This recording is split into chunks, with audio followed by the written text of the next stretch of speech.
The Sioux Falls Stampede will play the final weekend of the regular season with playoff positioning on the line, minus the goaltender who has helped solidify them as a Clark Cup contender. Alec Calvaruso suffered a lower body injury last week in Youngstown and will miss the final two regular season games beginning tonight with Sioux City and tomorrow with Des Moines. It's unclear when or if he'll be available for the playoffs, which could start as early as Tuesday, depending on this weekend's results. Since joining the team a few games into the season, the Colorado College prospect has gone 19-6-2-1 with a 2.58 goals against average and been one of the most valuable players on this year's Stampede, which is going to put more pressure on their defensemen moving forward.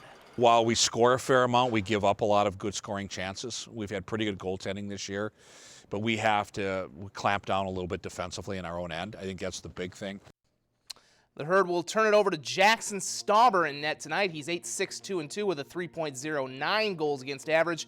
The Herd currently tied with Waterloo for second in the Western Conference. If they finish with more points than the Blackhawks, they'd get the 2 seed and a bye in the semifinals, which could be huge since they'd get some rest for Calvaruso. Lose, and they'll likely have to face the Muskies in a best-of-3 series starting on Tuesday.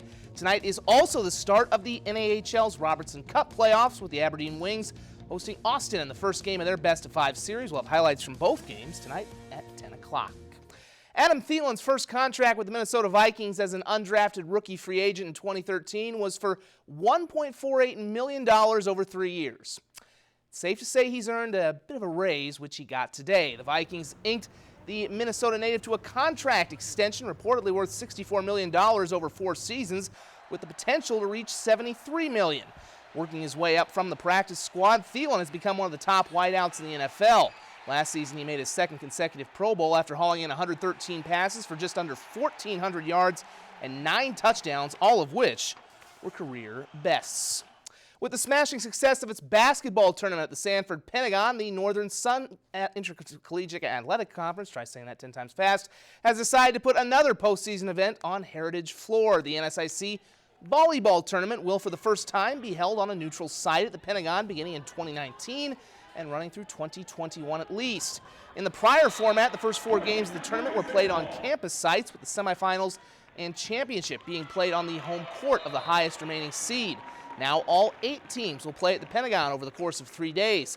The Pentagon hosted several Division I volleyball events and was the site of the Division II National Championship, which you're seeing in this video, in 2016, which was won by Concordia St. Paul. It will also host the Division II National Championship again in 2020. And finally, Mount Marty Athletic Director Chris Casson didn't have to look far for a successor to Cody Schilling as next head basketball coach at Mount Marty. Literally all he had to do was look in the window. Casson has been named the new coach effective immediately and will maintain a dual role as head basketball coach and athletic director. He'd previously served as an assistant on Dave Booth's staff at USD from 2003 through 2014. We'll be back in 1 moment.